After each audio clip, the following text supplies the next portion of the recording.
Assalamualaikum warahmatullahi wabarakatuh. Salam penghobi anggur. Oke, gimana kabar kalian para penghobi anggur? Pasti kalian sehat kan? Alhamdulillah kalau kalian pasti sehat. Saya juga pasti sehat. Jadi untuk pagi ini saya akan menjawab pertanyaan dari subscriber. Dan pertanyaan mengapa dia pertama itu, Bang, saya sudah melakukan dosis yang dianjurkan, tapi saya menggunakan ultradap dan boron dan magnesium, dan juga saya menanam harol, trans, halloween, minel dan lain-lainnya itu di dalam pot. Dan terutama untuk angelica, bagaimana untuk pembuahannya paling bagus, saya sudah pangkas atau pruning axle break itu di 15 mata daun. Oke, oleh itu saya jawab yang pertama mengenai ultradap, boron dan magnesium. Itu bagus saja ya, bagus.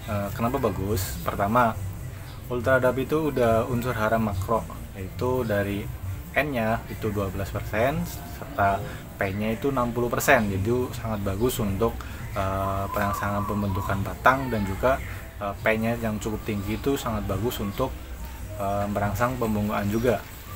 Ditambah lagi unsur mikro dari magnesium dan boron.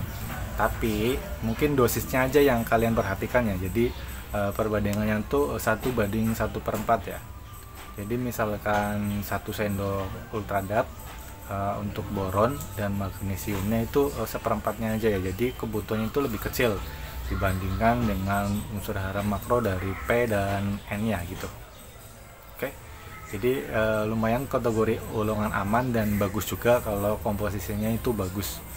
Jadi cukup bagus saja. Oke, sudah sampai sini udah cukup paham kan untuk kenapa itu bagus, karena udah ada 2 unsur makro dan mikronya. Oke, selanjutnya untuk planter bag ya, itu tadi sebelumnya udah saya tanya juga untuk ukuran berapa planter bagnya. Itu ukuran 50 liter.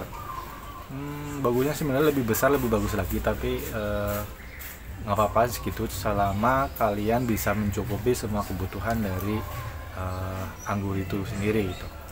Oke, untuk yang terpadu saya di sini tuh ada di trans ya. Trans itu kan metode pembuahannya itu kan long spur ya, di atas 20 ya, mungkin sekitar 25an gitu. Pokoknya di atas 20 mata tunas gitu. Jadi kalau misalnya digunakan untuk planter bag atau tabula pot dengan sistem berlingkar itu kurang efisien ya, karena mungkin terlalu banyak makan tempat.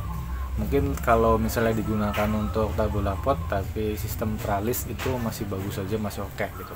Karena itu kalau untuk angelica dia itu menengah, jadi pembuahan itu di atas 8 mata tunas itu bagus. Itu hampir sama-sama ninel ya gitu. Mungkin bisa antara 2-4 itu bisa. Cuma mungkin untuk yang lebih pro aja udah yang biasa pembuahan itu bagus. Cuma emang kalau misalnya di atas 8 itu hasil buahnya itu tandanya itu cukup besar. Jika dibuahkan di atas 8 tuh biasanya hasilnya lebih optimal aja. Jadi bunga yang dihasilkan itu cukup besar, tandanya cukup besar gitu, buahnya juga lumayan besar-besar gitu. Oke, jadi untuk angelica itu 15 mata daun tuh udah kategori aman ya. Jadi mungkin bisa dibuahkan di 11 atau 12. Nanti kita lihat aja nanti bat-bat ya potensial yang bagus kalian buahkan itu di mananya. Oke. Dan ini saya perlihatkan juga sih ada untuk di planter bag, mungkin ukurannya lebih kecil aja. Jadi nanti saya perhatikan untuk yang pengguna tanam kalian menggunakan poly bag ataupun planter bag itu hal-hal apa aja yang perlu kalian waspadai, terutama untuk pengairan ya. Untuk kalau kita telat ataupun lupa memberikan air itu daun cepat mengering ya, cepat rusak gitu. Jadi mungkin alangkah baiknya bagusnya itu kalau yang menggunakan planter bag ataupun poly bag itu atau tabula pot itu menggunakan sistem drainase tetes ya. Jadi dia continue terus menerus netes ya, pengairan airnya walaupun sedikit gitu, tapi kondisi media tanam itu cukup lembab, cukup bagus. Jadi itu saran saya sih ya. Ini ada contoh yang saya yang tidak menggunakan drainase tetes, kemudian saya lupa, alhasil banyak yang daunnya gosong dan juga mungkin bagian rontok. Nih kita lihat aja. Nih untuk ini ada 2 nih. Nih yang di planter bag ini ukuran 50, sama yang satu lagi ini tuh Tamaki di ukuran sekitar 35 apa ya, 35, planter bag 35. Jadi ini planter bagnya daripada nggak digunakan, jadi saya gunakan tadinya bekas bunga gitu. Dan bisa kalian lihat nih, udah Tamaki kita udah mulai berbunga ya. Nih, ini udah bunga, ini udah bunga, ini juga bunga, nih udah bunga nih.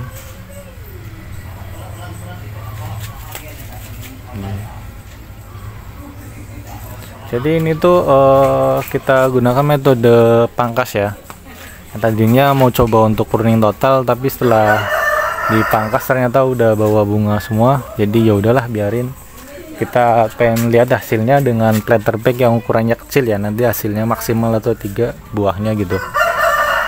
Ini contoh nih. Yang kering kayak gini ini karena saya lupa menyiram ya. Akhirnya pada kayak seperti ini. Daunnya udah mulai mengering. Jadi hal yang perlu diwaspadai buat kalian untuk yang menanam menggunakan polybag ataupun tabula pot, air ya, untuk sistem pengairannya kalau bisa mungkin kalau ada cukup mungkin bisa menggunakan drainase tetes atau sistem tetes. Kalaupun tidak, setidaknya kalian untuk menjaga pengairannya untuk selalu disiram ya. Jadi nggak seperti ini. Ini contoh fatalnya ini. Jadi pada saat mau dibuahkan ternyata saya lupa ditinggal. Akhirnya yang bisa apa sih, pembuahan itu cuma 1 tangkai 1, yang lain cuma 2, yang lain itu udah apa sih, kering semua, jadi tidak bisa dibuahkan. Ini cuma bawa buah 1 karena lupa untuk penyiraman, akhirnya mengering gitu. Tapi kita punya akalin sendiri ya. Nanti kita bikin potes pucuk kembali. Ini udah saya potes. Nanti yang sebelah sini nanti kita bakal buahkan lagi. Sebelah sini kita buahkan lagi. Yang ini pasti kemungkinan tidak bawa, kalaupun bawa mungkin kecil. Jadi nanti kita persiapkan yang di sini. Nanti dia melingkar ke sini. Jadi biar satu tersier itu buahnya bertingkat, karena yang lain tuh rusak semua ya, karena kelalaian tidak menyiram. Dan juga ada lagi nih untuk sistem tralis ya di tabula pot juga. Ini belum saya urus ya, masih betul harus. Ini udah di axle brake, ini udah cukup figur banget, tapi nanti tinggal kita axle brake. Jadi seperti itu aja ya, seperti itu aja ya yang bisa saya sampaikan. Kalau misalnya menggunakan tabula pot ataupun planter bag itu hal yang perlu perhatikan itu sistem pengairannya ya, jangan sampai telat. Terus dia enaknya planter bag itu ketika kita menggunakan pupuk itu hasilnya lebih maksimal ya, karena ketika kita siram masukkan ke dalam planter bag, dia nggak turun ke bawah, tidak menyebar gitu, jadi masih tertampung di area planter bag. Jadi enaknya di planter bag itu seperti itu ya. Jadi apa sih, pemupukannya itu lebih optimal karena lebih semuanya benar-benar 90% itu diserap semua dengan sama tanaman, selama kalian tidak memberikan air yang berlebihan. Jadi air dari pupuk itu masih tertampung dalam planter bag. Beda misalnya di grounding, kalau kita masukkan 1 ember air, dia akan menyebar ke seluruhnya. Jadi mungkin yang terserap antara 60-70% aja gitu. Makanya biasanya buah-buah yang dihasilkan dari planter bag itu buahnya atau bunganya itu lebih banyak, tergantung bagaimana kita merawatnya. Jika semua kebutuhannya terpenuhi, maka hasilnya lebih bagus.